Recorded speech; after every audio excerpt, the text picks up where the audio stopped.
Good evening, everyone. Today I am breeding rosemary to sage and ginger to cilantro. I wanted to talk to you a little bit about breeding rabbits.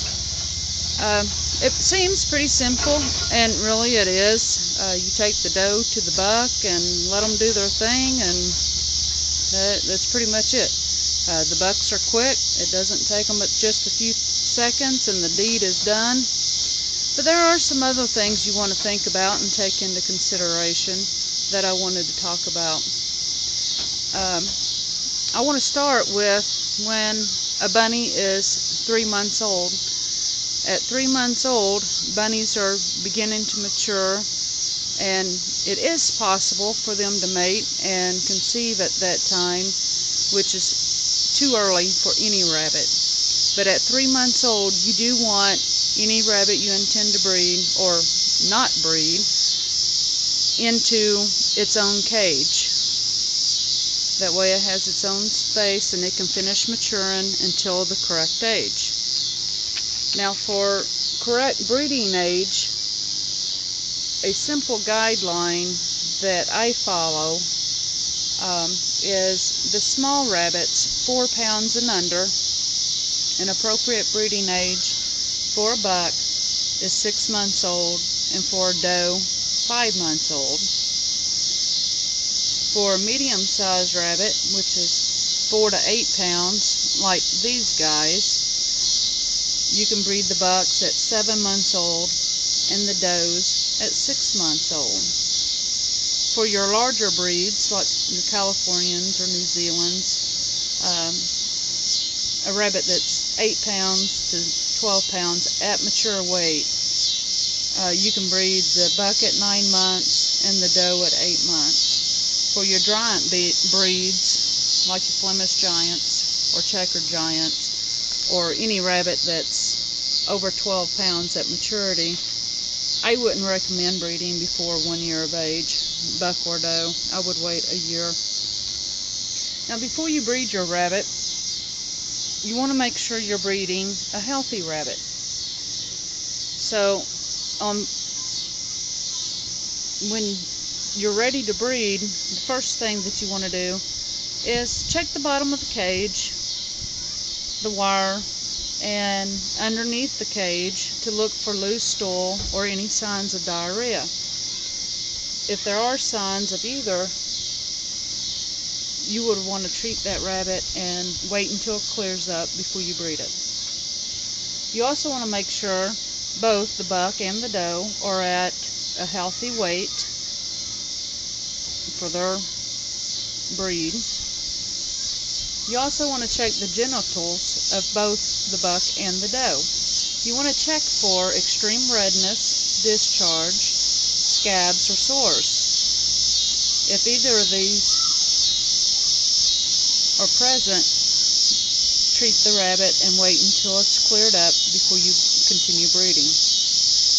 You also want to check the ears, look for signs of infection or ear mites or a bad odor coming from the ears. If any of this is present, again, treat the rabbit before you breed it. I also think this is a good time to check the toenails and go ahead and trim the toenails. Now, these girls, this is my second time breeding them today. So I've already checked them and I've already clipped their toenails. I've already checked the cages to make sure they're clean. So I didn't show that in this video. There's no way I can do that and hold a camera. I'm not coordinated enough for that. Something else you want to remember is always take the doe to the buck. Now, some people will leave the doe in the cage with the buck overnight, and that's fine. A lot of people do that with a great deal of success.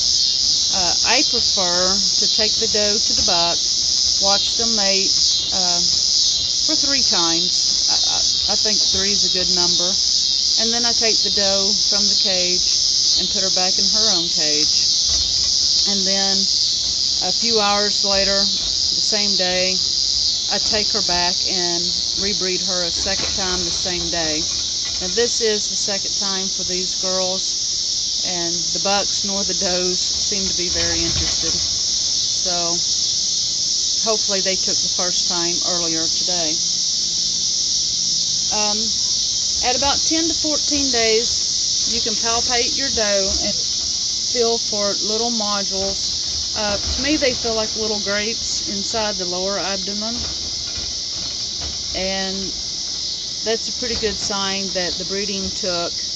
And you can put the nest box in with the doe at 28, 29 days.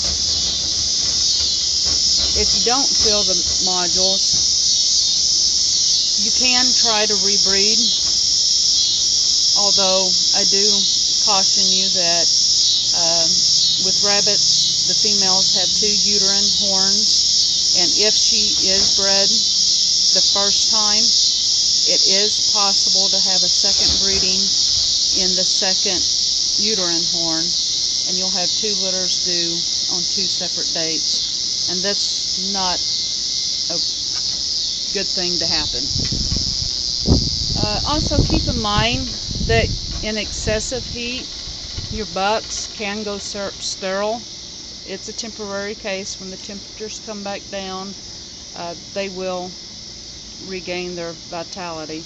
But it is possible for them to go sterile, and it happens frequently when the heat is excessive like it has been this year. Now, the temperatures have not been low enough. Oh, it's been around 90 the last 2 or 3 days. So these bucks may be sterile. I may not get any breedings out of these right now, but I'm going to give it a try, and I'll palpate in 2 weeks and see if I need to rebreed again at that time or not. Anyway, guys, I hope this helps you guys that are new to breeding rabbits or who may be interested in starting to raise your own rabbits. I know there's a lot of information on the internet, and there's a lot of videos on YouTube that shows rabbits mating, but sometimes I don't see is the additional information that goes along with that. Anyway, I hope this helps. You guys have a great evening. Thanks for watching.